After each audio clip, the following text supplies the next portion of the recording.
Unpack the issue further with diversity expert Terry Oakley-Smith, MD of Diversity. Thanks for your time, Terry. Appreciate it.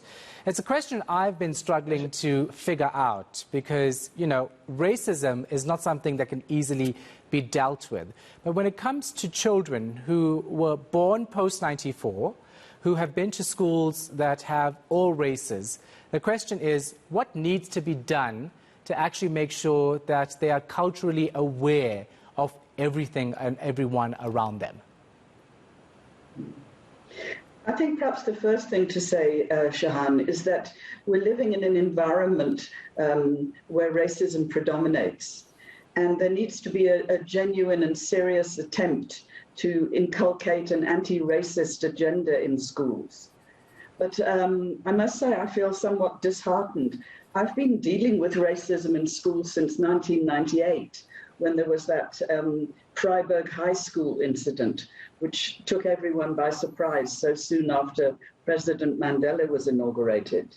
And then almost every year since then, there's been one or other high school that's had evidence of racial incidents, either between parents or, as in this case, seemingly between pupils and also their parents.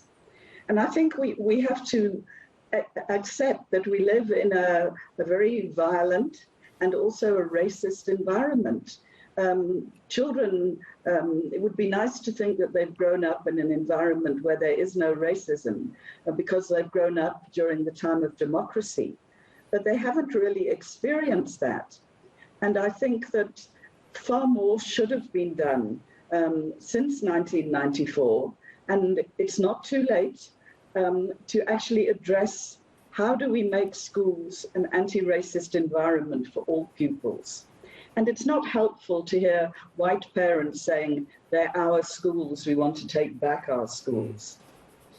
I think that the first thing that the Department of Education needs to do is ensure that there are viable, implementable policies around racism, because otherwise the whole issue becomes, what is racism? Is that racism? I didn't mean it. That wasn't my intention. And the issue is never then dealt with. So there needs to be a clear-cut policy which covers all schools.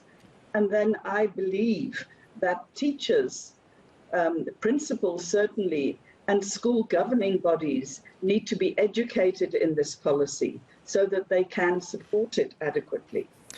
But the question is whether that will still work. The question is whether that will still work, because racism is basically instilled at home, right? That's what we're seeing happen here. Yes. We're seeing people who have this sense of racism because of the environment they grow up in.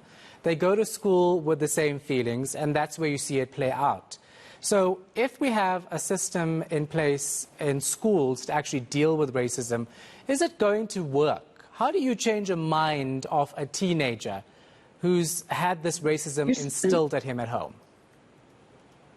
You see, I think one has to remember that racism is not just an interpersonal thing.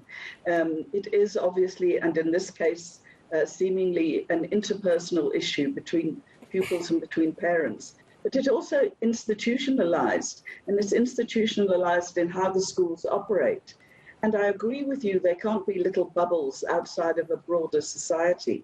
But if schools were able to really educate children on racism, if they were able to educate their staff and give them strategies for dealing with it when it emerges, I believe that would be a start. I think the youth of today, the age of the children that one saw today in Jan Viljoen, are probably very well educated themselves around race, quite apart from what their parents think. And I think it's really unfortunate that youngsters are going into a school environment, hearing the K word if they're African children. And can I ask, where are the teachers? Where are the educators? What are they doing? So I think the school itself, and then, I mean, if looking at the videos that you showed earlier today, the real absence of police being able to deal with the situation. One saw police sort of lounging against the wall and sort of trying not to get involved. And then somewhat horrifically, private security companies getting involved to deal with it. So I think it's a much broader issue than what is just happening in the school. We do need to do something about the atmosphere in schools. We do need to educate teachers, school governing bodies, pupils on anti-racism. But we also need to make sure there's support for children when these sort of outbreaks occur, and that police are able to deal with it adequately. Yeah. And what worries me about this incident is that it may turn out to be the same as all the others. That, you know, the Panyaza Lessufi came in today. I saw him speaking from the inside of a truck. And then the Human Rights Commission will come in, and then nothing will happen thereafter. So they need to actually implement a strategy or strategies to end racism in our schools. Yeah. Lastly, and quickly if you can, the issue of changing the school name as well. That comes up from parents who also say that teachers, not just pupils, are using racist words on their children. So it's a twofold question. When it comes to teachers, how does the department deal with these alleged racist teachers to send out a very clear signal? And then does changing a name make any impact in this discussion? First of all, just to deal with the name issue, I think it would make a hugely important and significant step if Hua School Yan Filun was to change its name. And secondly, in terms of teachers, I was talking earlier about policy. There should be a policy. The policy should govern not only the pupils, but also the teachers. And there should be disciplinary inquiries. Teachers who are found to be racist should be suspended and possibly even fired, depending on the situation.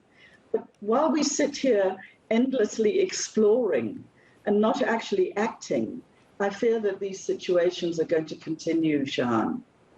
Yeah, it's a sad reality, isn't it?